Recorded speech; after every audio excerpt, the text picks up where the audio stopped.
భయపడకు రామ్, నీకు మంచి మార్క్సే వస్తాయి. రాకపోతే? వచ్చినా రాకపోయినా సింబా ఇప్పుడు ముఫాసాకి ఫేవరెటే కదా. Thank you daddy.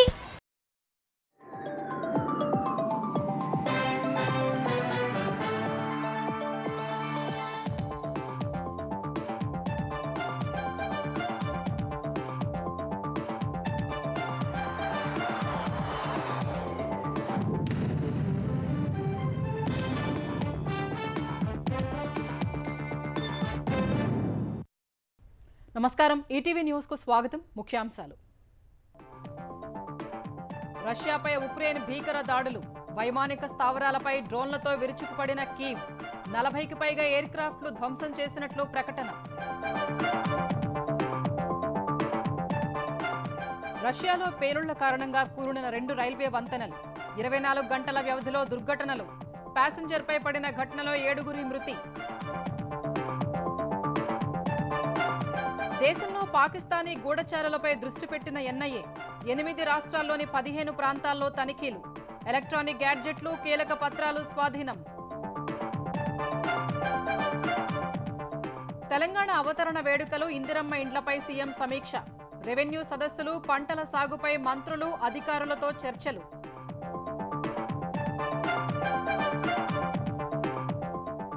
తెలంగాణను బీజేపీ మాత్రమే కాపాడగలదన్న కిషన్ రెడ్డి, బీఆర్ఎస్ కాంగ్రెస్ కలిసి రాష్ట్రాన్ని అప్పుల ఊబిలోకి నెట్టేశాయని ధ్వజం. ఏపీలో చౌక ధరల దుకాణాలు పునః ప్రారంభం, నెలలో 15 రోజులు సరుకులు తీసుకునే వెసులుబాటు, వృద్ధులు, దివ్యాంగులకు ఇంటి వద్దే పంపిణీ.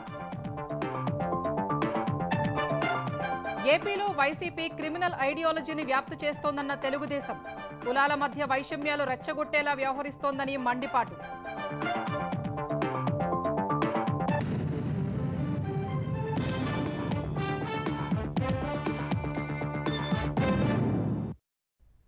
మూడేళ్లుగా సాగుతున్న యుద్ధంలో తొలిసారి ఉక్రెయిన్ రష్యాపై పెద్ద ఎత్తున డ్రోన్లతో విరుచుకుపడింది.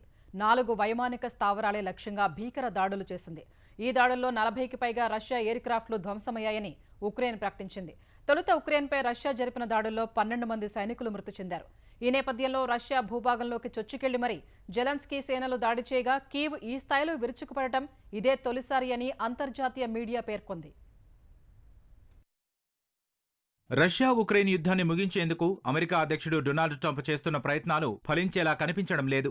ఒకవైపు చర్చలు జరుపుతూనే ఇరు దేశాలు పరస్పరం తీవ్రస్థాయిలో దాడులు చేసుకుంటున్నాయి. తాజాగా రష్యా వైమానిక స్థావరాలే లక్ష్యంగా ఉక్రెయిన్ పెద్ద ఎత్తున డ్రోన్లతో దాడులు చేసింది. ఈ దాడుల్లో రష్యాకు చెందిన 4 వైమానిక స్థావరాల్లోని 40కి పైగా బాంబర్ ప్లేన్లు ధ్వంసమైనట్లు ఉక్రెయిన్ మీడియా ప్రకటించింది. TU-95, TU-22M3 బాంబర్లు, A-50 ఎయిర్ క్రాఫ్ట్లు ధ్వంసమయ్యాయని వెల్లడించింది. ఈ దాడులను రష్యాలోని ఇరుకుట్స్క్ ప్రాంత గవర్నర్ ధృవీకరించారు. రష్యాలో బెలయా, ఒలెన్యా వైమానిక స్థావరాలు ధ్వంసమయ్యాయని అంతర్జాతీయ మీడియా పేర్కొంది. ఈ దాడులను ఉక్రెయిన్ అధ్యక్షుడు జెలెన్స్కీ స్వయంగా పర్యవేక్షించారని ఉక్రెయిన్కు చెందిన ఓ సైనికాధికారి తెలిపారు.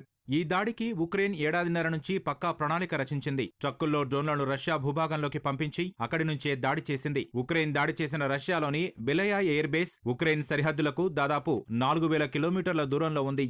ఉక్రెయిన్ దాడుల కారణంగా రష్యాకు దాదాపు $2 బిలియన్ నష్టం వాటిల్లినట్లు అంచనాలు వెలువడుతున్నాయి. ఉక్రెయిన్ దాడుల దృశ్యాలు సామాజిక మాధ్యమాల్లో వైరల్గా మారాయి.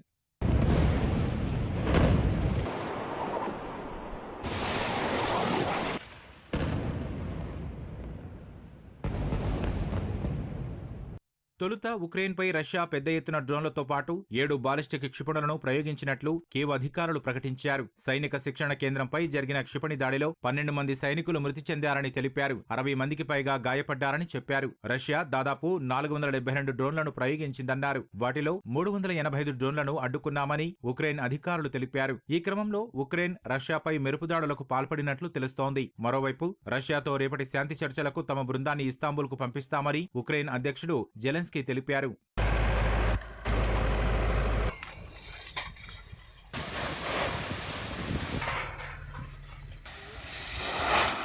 ఉక్రెయిన్ దాడుల నేపథ్యంలో రష్యా అప్రమత్తమైంది. అధ్యక్ష కార్యాలయం క్రెమ్లిన్లో ఉన్నతస్థాయి నేతలతో అధ్యక్షుడు పుతిన్ అత్యవసర సమావేశం నిర్వహించినట్లు తెలిసింది. కీవ్పై ప్రతిదాడులకు దిగేందుకు ప్రణాళిక రచించినట్లు సమాచారం. రష్యాలోని బ్రయాన్స్క్ క్రస్క్లో వంతెనలు కూలి రైళ్లపై పడడానికి పేలుళ్లే కారణమని అక్కడి అధికారులు తెలిపారు. శనివారం పశ్చిమ బ్రయాన్స్క్ ప్రాంతంలో ఓ వంతెన కూలి ప్రయాణికుల రైలుపై పడిన ఘటనలో 7 చనిపోగా 69 మంది తీవ్రంగా గాయపడ్డారు. ఈ తెల్లవారుజామున మరో రైలు వంతెన కూలిపోగా దానిపై వెళుతున్న ఓ గూడ్స్ రైలు బోల్తా పడింది. ఈ విషయాన్ని ఆ ప్రాంత గవర్నర్ అలెగ్జాండర్ కిన్స్టెయిన్ ధృవీకరించారు. ప్రమాదం జరిగిన 2 ప్రాంతాలు ఉక్రెయిన్ సరిహద్దులకు అత్యంత సమీపంలో ఉన్నట్లు పేర్కొన్నారు. ఈ 2 ఘటనలకు పేలుళ్లే కారణమని రష్యా అత్యున్నత స్థాయి దర్యాప్తు అధికారులు ధృవీకరించారు. అయితే ఇందుకు సంబంధించి పూర్తి వివరాలను మాత్రం వెల్లడించలేదు. ఇజ్రాయెల్ బలగాలు జరిగిన కాల్పుల్లో 31 మంది పాలస్తీనా పౌరులు మరణించారు. మరో 175 మంది గాయపడ్డారని గాజా ఆరోగ్య శాఖ తెలిపింది. మృతుల సంఖ్య మరింత పెరిగే ప్రమాదం ఉందని వెల్లడించింది. రఫాలో ఆహారం కోసం మానవతా సహాయ కేంద్రం వద్దకు వెళుతున్న వారిపై ఇజ్రాయెల్ సైనికులు కాల్పులు జరిపినట్లు తెలుస్తోంది. 300 మీటర్ల దూరం నుంచి కాల్పులు జరిపినట్లు ప్రత్యక్ష సాక్షులు తెలిపారు. ఈ ఘటనను సమీక్షించనున్నట్లు ఇజ్రాయెల్ సైన్యం ఓ ప్రకటన విడుదల చేసింది. మరోవైపు కొన్ని ప్రాంతాల్లో గోధుమ పిండి దొరక్క ప్రజలు ఆకలితో అలమటిస్తున్నట్టు ఐక్యరాజ్య సమితి తెలిపింది. గోధుమ పిండి కిలో 1,400 రూపాయల నుంచి 2,000కు పైగా ధర పలుకుతున్నట్లు వెల్లడించింది. దేశంలో ఒక్కొక్కరుగా పాకిస్తానీ గూఢచారులు బయటపడుతున్న వేళ జాతీయ దర్యాప్తు సంస్థ అప్రమత్తమైంది. దేశవ్యాప్తంగా ముమ్మరంగా సోదాలు నిర్వహించింది. ఎన్ఐఏ అధికారులు వేర్వేరు రాష్ట్రాల్లోని 15 ప్రాంతాల్లో ఏకకాలంలో తనిఖీలు చేశారు. ఢిల్లీ, మహారాష్ట్ర, హర్యానా, ఉత్తరప్రదేశ్, రాజస్థాన్, ఛత్తీస్గఢ్, అసోం, పశ్చిమ బెంగాల్లో ఈ సోదాలు జరిగాయి.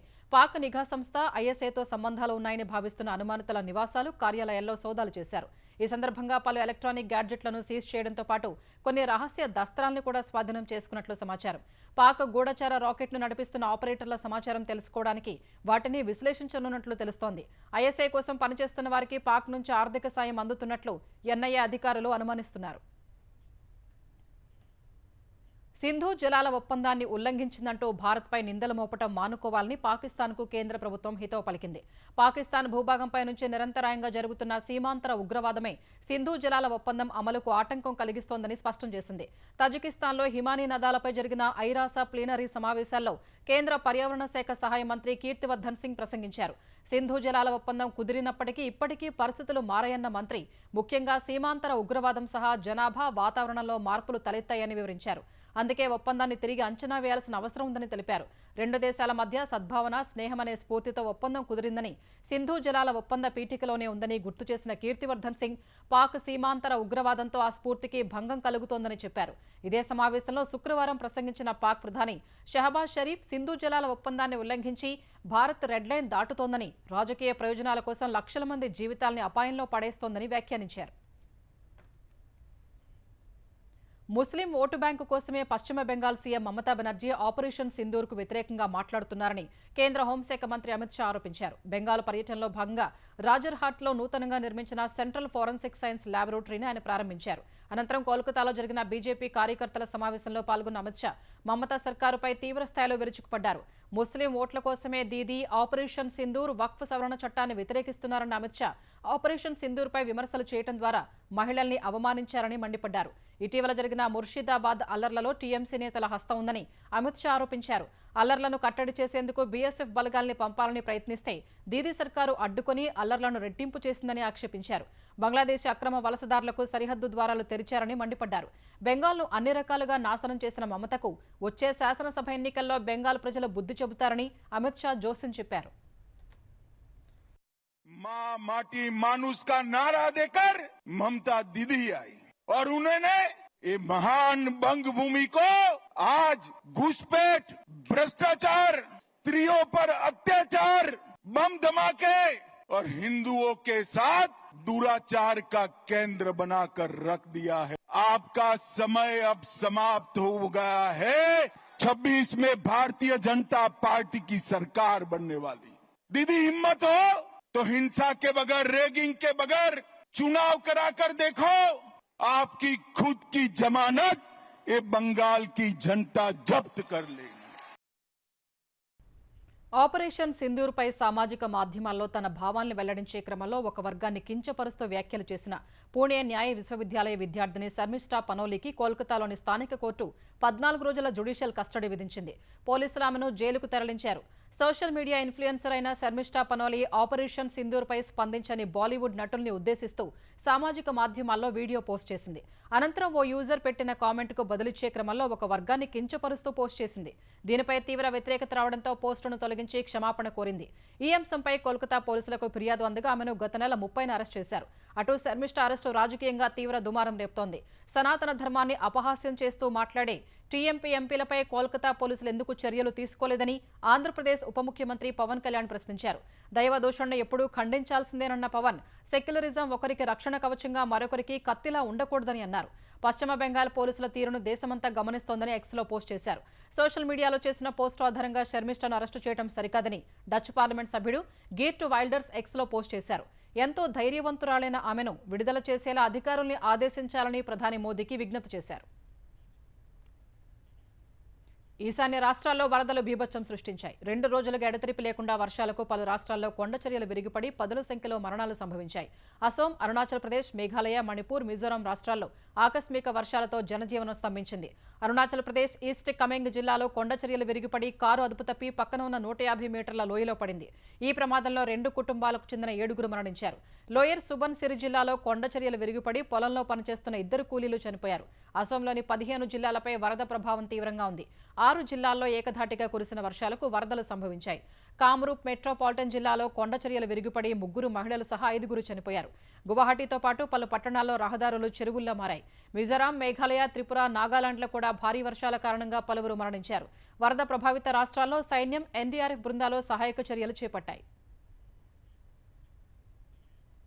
ఆంధ్రప్రదేశ్లోని రేషన్ దుకాణాల్లో సరుకుల పంపిణీ పండుగ వాతావరణంలో ప్రారంభమైంది. చౌక ధరల దుకాణాల్ని పునః ప్రారంభించిన మంత్రులు, ప్రజాప్రతినిధులు లబ్ధిదారులకు సరుకులు అందించారు. వృద్ధులు, దివ్యాంగులకు ఇంటి వద్దకే వెళ్లి పంపిణీ చేశారు. నెలలో 15 రోజుల పాటు ఉదయం, సాయంత్రం సరుకులు తీసుకునే వెసులుబాటు ఉంటుందని ప్రభుత్వం పేర్కొంది. ఆంధ్రప్రదేశ్లోని రేషన్ దుకాణాల్లో చాలా ఏళ్ల తర్వాత సరుకుల పంపిణీ పండుగ వాతావరణంలో ప్రారంభమైంది. రాష్ట్ర వ్యాప్తంగా 29,796 రేషన్ దుకాణాల్లో తొలి రోజు సరుకులు పంపిణీ సందడిగా సాగింది.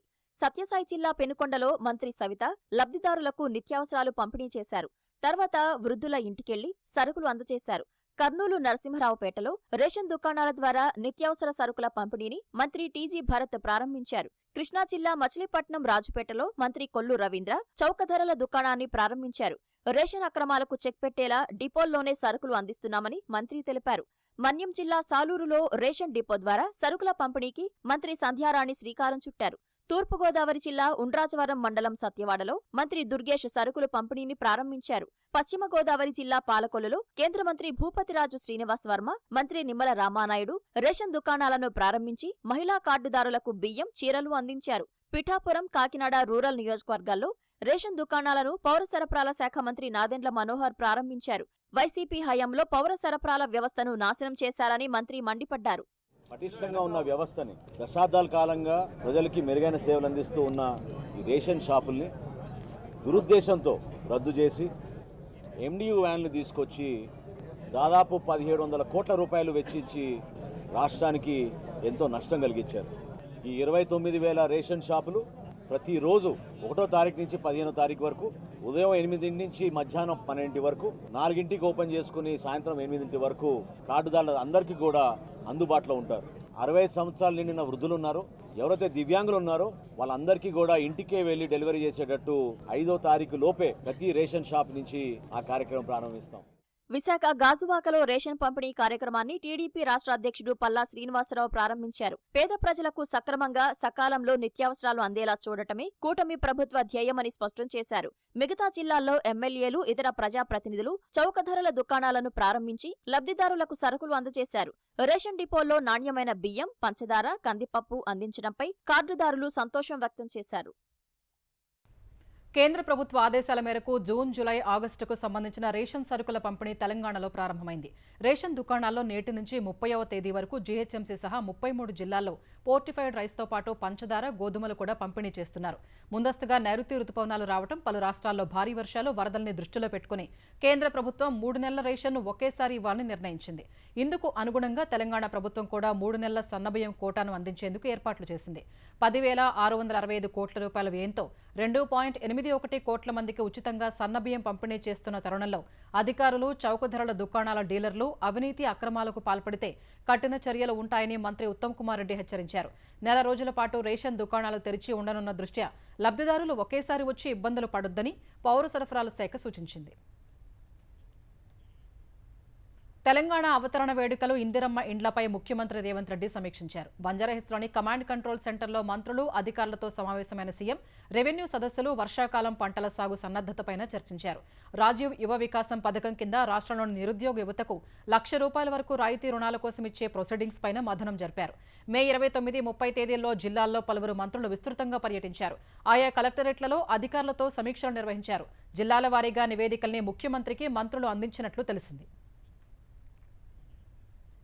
కాంగ్రెస్, బీఆర్ఎస్తో తెలంగాణకు లాభం లేదని కేంద్ర మంత్రి, బీజేపీ తెలంగాణ అధ్యక్షుడు కిషన్ రెడ్డి అన్నారు. డబుల్ ఇంజన్ సర్కారుతోనే తెలంగాణ అభివృద్ధి సాధ్యమని తెలిపారు. హైదరాబాద్ నాంపల్లిలోని బీజేపీ కార్యాలయంలో కిషన్ రెడ్డి అధ్యక్షతన వర్క్షాప్ నిర్వహించారు. వర్క్షాప్లో 6 అంశాలపై చర్చించారు. దేశ అభివృద్ధిపై చర్చకు సిద్ధమని ఈ సందర్భంగా కాంగ్రెస్కు కిషన్ రెడ్డి సవాల్ చేశారు. రాష్ట్రంలోని కాంగ్రెస్ ప్రభుత్వానికి, కేంద్రంలోని బీజేపీ ప్రభుత్వానికి చాలా తేడా ఉందన్నారు. బీఆర్ఎస్, కాంగ్రెస్ రెండూ కలిసి తెలంగాణను అప్పుల ఊబిలోకి నెట్టాయని విమర్శించారు. కాంగ్రెస్ పార్టీ హయాంలో అవినీతి వికేంద్రీకృతమైంది, బీఆర్ఎస్ హయాంలో కేంద్రీకృతంగా ఉండేది. ఆ రోజు ఒకటే సెంటర్ ఉండేది, ఈ రోజు ఎవరికి దుకాణం వాళ్ళది, దొరికింది వచ్చినట్టు దోచుకోవడం. కాంగ్రెస్ పార్టీకి కావాల్సినటువంటి జాతీయ స్థాయిలో అన్ని రకాల ఎలక్షన్స్ కు తెలంగాణ రాష్ట్రం నుంచి కాంగ్రెస్ పార్టీకి డబ్బు వెళ్ళాలి. కుటుంబ కలహాలతో తెలంగాణ దృశ్యం మళ్లించే ప్రయత్నం చేస్తున్నటువంటి బీఆర్ఎస్ పార్టీకు హోల్సేల్ గా, రిటైల్ గా అవినీతికి పాల్పడుతున్నటువంటి కాంగ్రెస్ పార్టీతో లాభం లేదనే విషయాన్ని మనం చేస్తాం. ఈ తెలంగాణను రక్షించేటువంటి బాధ్యత, తెలంగాణ అభివృద్ధి చేసేటువంటి అవకాశము ఒక్క భారతీయ జనతా పార్టీకి మాత్రమే ఉందనే విషయాన్ని మనం చేస్తాం. కాంగ్రెస్ కార్యకర్తల జేబులు నింపడానికే రాజీవ్ యువశక్తి పథకం తీసుకొస్తున్నారని మాజీ మంత్రి హరీష్ రావు ఆరోపించారు. సిద్దిపేట జిల్లా తీగుల్లో బీఆర్ఎస్ పార్టీ కార్యాలయం, తెలంగాణ తల్లి విగ్రహాన్ని ఆయన ఆవిష్కరించారు. కాంగ్రెస్ ప్రభుత్వం వస్తే మార్పు తెస్తామని చెప్పి తెలంగాణ తల్లిని మార్చారని ధ్వజమెత్తారు. 10 ఏళ్లలో తెలంగాణను అన్ని రంగాల్లో కేసీఆర్ అభివృద్ధి చేస్తే సీఎం రేవంత్ రెడ్డి ఏడాదిన్నరలోనే పడగొట్టారని విమర్శించారు. అందాల పోటీల నిర్వహణ వైఫల్యంతో రాష్ట్రానికి చెడ్డ పేరు వచ్చిందని హరీష్ రావు దుయ్యబట్టారు. పైసలు మరి అందాల పోటీలకి అడిగలిచ్చినాయి పైసలు 200 కోట్లు ఖర్చు పెట్టి అందాల పోటీలు పెట్టినావు. అందాల పోటీలతోని ఎవరికన్నా కడుపు నింపుతారా? నీ కాంగ్రెస్ పార్టీ నాయకులు, నువ్వు ఈ విందులు వినోదాల కోసం అందాల పోటీలా? నేను అడుగుతున్నా రేవంత్ రెడ్డి, అందాల పోటీలను చూడు, నీకు 5 సార్లు పోయినావు అందాల భావనలను చూడడానికి. ఒక్కసారి ఒక మార్కెట్ యార్డ్కి వచ్చి వడ్లెందుకు కొట్టలేమని చూస్తేందుకు నీకు టైం దొరకలేదా? నీ దోస్తులు, నీ చుట్టుండే కాంగ్రెస్ నాయకులేమో పాపం విదేశాల నుంచి వచ్చిన మహిళల పట్ల అనుచితంగా ప్రవర్తించి ఈ దేశ గౌరవాన్ని, ఈ రాష్ట్ర గౌరవాన్ని దెబ్బతీసిండ్రు ఇవాళ ఈ కాంగ్రెస్ పార్టీ నాయకులు. ఆమె మధ్యలోనే పోటీలో నుంచి విరమించుకొని తమ దేశానికి పారిపోయిందంటే అది మనకు చెడ్డ పేరు కాదా? గోదావరి, కృష్ణా జలాల్ని ఆంధ్రప్రదేశ్ తరలించుకుపోతుంటే సీఎం రేవంత్ రెడ్డి చోద్యం చూస్తున్నారని బీఆర్ఎస్ ఎమ్మెల్సీ దాసోజు శ్రవణ్ ఆరోపించారు. ప్రజలు కష్టాల్లో ఉన్న ముఖ్యమంత్రికి ఏమాత్రం పట్టడం లేదని విమర్శించారు. బీఆర్ఎస్ తరపున రేపు రాష్ట్ర అవతరణ దినోత్సవాన్ని ఘనంగా నిర్వహిస్తామన్న శ్రవణ్, కేసీఆర్ హయాంలో అభివృద్ధి ప్రస్థానం, ప్రస్తుత రేవంత్ సర్కారు వైఫల్యాలు, విధ్వంసాన్ని ప్రజలకు వివరిస్తామని చెప్పారు. ఒక ఆర్థిక విధ్వంసానికి రేవంత్ రెడ్డి పాల్పడతా ఉన్నాడు. ఇది దయచేసి తెలంగాణ సమాజం రాజకీయాలకు అతీతంగా ఆలోచించండి. పిల్లల భవిష్యత్తును సర్వనాశనం చేసేటువంటి ఒక రీతిలో ఒక అసమర్థ పాలన కొనసాగిస్తూ, అవినీతి పాలన కొనసాగిస్తూ ఒక ఆర్థిక విధ్వంసానికి ఇవాళ రేవంత్ రెడ్డి పాల్పడతా ఉన్నాడు. 4,70,000 రూపాయలు ఉన్నటువంటి ఒక జిఎస్డిపి కేసీఆర్ గారి నేతృత్వంలో అది కాస్త 15 లక్షలకు జిఎస్డిపి పెరిగితే ఇవాళ రేవంత్ రెడ్డి ఆర్థిక విధ్వంసానికి పాల్పడతా ఉన్నాడు. జీహెచ్ఎంసీలో మాన్సూన్ ఎమర్జెన్సీ టీమ్స్ టెండర్లను రద్దు చేయాలని బీఆర్ఎస్ ఎమ్మెల్సీ కవిత డిమాండ్ చేశారు. ఈ మేరకు సీఎం రేవంత్ రెడ్డికి లేఖ రాసిన కవిత ఇన్స్టంట్ రిపేర్ టీమ్స్ టెండర్లు రద్దు చేయాలని కోరారు. జీహెచ్ఎంసీలో వర్షాకాలం పనుల టెండర్లలో గోల్మాల్ జరుగుతోందని, కొందరు అధికారులు అనుకూల సంస్థల లబ్ధికి యత్నిస్తున్నారని లేఖలో ఆరోపించారు. తెలంగాణ బీసీ కాంట్రాక్టర్లకు నష్టం చేసేలా సిబ్బంది వ్యవహారం ఉందని తెలిపారు. విదేశీ సంస్థ వాహనాలే వాడేలా నిబంధనలు రూపొందించారని పేర్కొన్నారు. ఒక సంస్థ 2 ఏజెన్సీలకు లబ్ధి కలిగేలా నిబంధనలు మార్చారని చెప్పారు. ఈ నిబంధనల మార్పుతో ఏటా 5.85 కోట్ల రూపాయల అదనపు భారం పడుతోందని తెలిపారు. జీహెచ్ఎంసీలోని 150 వార్డులకు గతంలో వేర్వేరుగా టెండర్లు పిలిచేవారని, ప్రస్తుతం 9 జోన్ల వారీగా టెండర్లు పిలుస్తున్నారని ఆక్షేపించారు. టెండర్ల నిబంధనల్లో మార్పుతో తెలంగాణ కాంట్రాక్టర్లకు నష్టం జరుగుతోందని కవిత పేర్కొన్నారు. కడప మహానాడులో ప్రవేశపెట్టిన 6 సూత్రాలు ఆంధ్రప్రదేశ్లో గేమ్ చేంజర్గా మారనున్నాయని తెలుగుదేశం నేతలు సోమిరెడ్డి చంద్రమోహన్ రెడ్డి, పార్థసారథి అన్నారు. పేద, బడుగు వర్గాల అభ్యున్నతికి ఆయా తీర్మానాలు దోహదపడతాయని అభిప్రాయం వ్యక్తం చేశారు. రాష్ట్రాభివృద్ధికి చేయూత అందించకుండా ప్రతిపక్షం వైషమ్యాలు రెచ్చగొట్టేలా వ్యవహరిస్తోందని దుయ్యబట్టారు. మంత్రి నారా లోకేష్ 6 సూత్రాలంటే వైసీపీ క్రిమినల్ ఐడియాలజీని ఆవిష్కరిస్తోందని మాజీ మంత్రి సోమిరెడ్డి చంద్రమోహన్ రెడ్డి ధ్వజమెత్తారు. ప్రజలు సైకిల్తో కొట్టినా వైసీపీ నేతలకు బుద్ధి రాలేదని దుయ్యబట్టారు. ఎంతమంది తప్పులు చేసిన వాళ్ళు రుజువైపోతుంది. లిక్కర్ స్కాముల దగ్గర నుంచి మిగతా స్కాములు అన్ని బయటపడుతున్నాయి. మైనింగ్ స్కాములు బయటపడుతున్నాయి. వీటి సిగ్గుతో తలదించుకోవాల్సిన వాళ్ళు మీరు ఈ విధంగా ప్రవర్తించడం రాష్ట్రం రాష్ట్రం రాష్ట్రం దెబ్బతినిపోవాల. రాష్ట్రం బతికుండకూడదు. మీ సోషల్ మీడియా, మీ బ్లూ మీడియా దురదృష్టం ఇది. ప్రజలు గమనిస్తున్నారు, గుణపాఠం చెప్తారు మీకు. ఇంకా భగవంతుడు ఉన్నాడు పైన. మీరు చేసిన పాపాలు ఒకటే రెండా అనుభవించక తప్పదు. మైలవరంలో ఓ మాజీ మంత్రి ఇంట్లో శుభకార్యానికి వచ్చిన జగన్ను చూసి వైసీపీ వాళ్లు చేసిన పిచ్చి చేష్టల్ని మంత్రి లోకేష్ ఖండించారు. వైసీపీ రౌడీయిజం మారలేదంటూ మండిపడ్డారు. ఏ ముహూర్తాన సైకో అని పెట్టామో ఆ పేరును సార్థకం చేసుకోవడానికి నిరంతరం పని చేస్తూనే ఉంటారని ఎద్దేవా చేశారు. నాటికి నేటికి ఎప్పటికీ అదొక సైకో పార్టీ అని ఎక్స్లో విమర్శించారు. చిన్న పిల్లోడి నుంచి సైకిల్ లాక్కొని దాన్ని తొక్కుతూ విరగ్గొడుతూ వైసీపీ కార్యకర్తలు చేస్తున్న వికృత చేష్టల్ని సమాజం అర్థం చేసుకోవాలని పేర్కొన్నారు.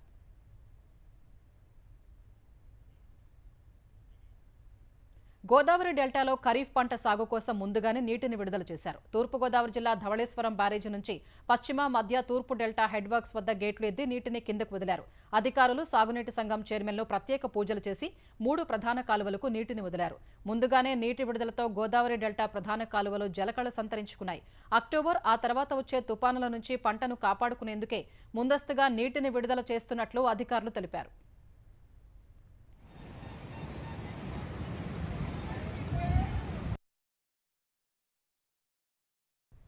తెలంగాణలో ఫోన్ అక్రమ ట్యాపింగ్ కేసులో కీలక పరిణామం చోటు చేసుకుంది. కేసులో కీలక నిందితుడైన ప్రభాకర్ రావు అమెరికా నుంచి భారత్ తిరిగి వచ్చేందుకు సిద్ధమయ్యారు. ఈ నెల 5న విచారణకు హాజరవుతానని దర్యాప్తు బృందానికి ప్రభాకర్ రావు తెలియజేసినట్లు తెలుస్తోంది.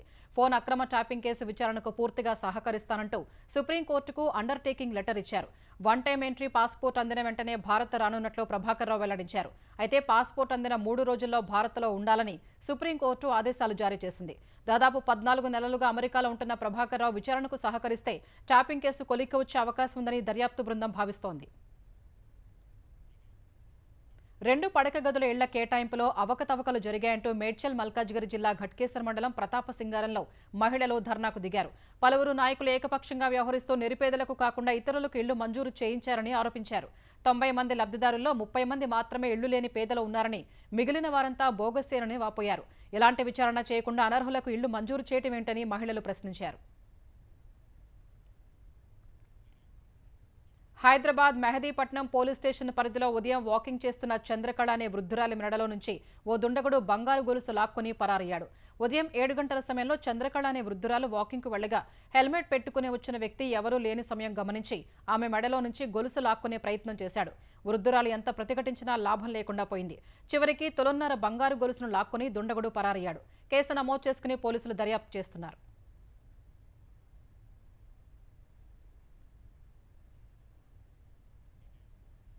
దేశంలో కోవిడ్ వ్యాప్తి పెరుగుతోంది. ఇప్పటివరకు క్రియాశీల కేసుల సంఖ్య 3758కి పెరిగినట్లు కేంద్ర ఆరోగ్య శాఖ వెల్లడించింది. కేరళలో అత్యధికంగా 1400 కేసులు నమోదైనట్లు పేర్కొంది. మహారాష్ట్రలో 485, ఢిల్లీ 436, గుజరాత్ 320, పశ్చిమ బెంగాల్ 287, కర్ణాటక 238, ఆంధ్రప్రదేశ్ 23, తెలంగాణలో 3 కేసులు నమోదైనట్లు అధికారులు వెల్లడించారు. ఈ ఏడాది కోవిడ్ సంబంధిత మరణాలు 28కి చేరినట్లు తెలిపారు. ప్రస్తుత వ్యాప్తికి కారణమైన కొత్త వేరియంట్లు ఒమిక్రాన్ జాతికి చెందిన ఉపరకాలుగా తేలినట్లు ఐసీఎంఆర్ వెల్లడించింది. పరిస్థితుల్ని పర్యవేక్షిస్తున్నామని, ప్రస్తుతానికి ఇన్ఫెక్షన్ల తీవ్రత తక్కువగా ఉందని వెల్లడించింది. ఎలాంటి భయాందోళనలు చెందాల్సిన అవసరం లేదని స్పష్టం చేసింది. అటు కోవిడ్ మళ్లీ వ్యాప్తి చెందుతుండటంపై స్పందించిన ప్రపంచ ఆరోగ్య సంస్థ WHO ప్రస్తుతం అందుబాటులో ఉన్న డేటా ప్రకారం ఇతర వేరియంట్లతో పోలిస్తే ఇది తీవ్రమైన అనారోగ్యానికి దారితీస్తోందన్న సూచనలేమీ లేవని ఇటీవల పేర్కొంది. జీఎస్టీ వసూళ్లు మే నెలలో 16.4% మేర పెరిగాయి. గత ఏడాది మే నెలలో 1,72,739 కోట్లు వసూలు కాగా గత నెలలో 2,12,100 కోట్లు వచ్చినట్లు కేంద్ర ప్రభుత్వం తెలిపింది. ఇందులో సెంట్రల్ జీఎస్టీ ద్వారా 35,434 కోట్లు, స్టేట్ జీఎస్టీ ద్వారా 43,902 కోట్లు, ఐజీఎస్టీ ద్వారా 1,09,000 కోట్లు వసూలైనట్లు వివరించింది. వివిధ సెస్ల ద్వారా 12,879 కోట్లు వచ్చినట్లు పేర్కొంది. దేశీయ లావాదేవీల ద్వారా 1,50,000 కోట్లు, దిగుమతి సుంకాల ద్వారా 51,266 కోట్లు వచ్చినట్లు వివరించింది. దిగుమతి సుంకాల ద్వారా వచ్చిన జీఎస్టీలో 25.2% వృద్ధి నమోదైనట్లు పేర్కొంది. పెద్ద రాష్ట్రాలైన మహారాష్ట్ర, పశ్చిమ బెంగాల్, కర్ణాటక, తమిళనాడులో జీఎస్టీ వసూళ్లు 17 నుంచి 25% మేర పెరగ్గా గుజరాత్, ఆంధ్రప్రదేశ్, తెలంగాణలో 6% వరకు వృద్ధి నమోదు చేసినట్లు కేంద్రం తెలిపింది. గత ఏప్రిల్ నెలలో రికార్డు స్థాయిలో 2,37,000 కోట్ల రూపాయల మేర జీఎస్టీ వసూలైంది.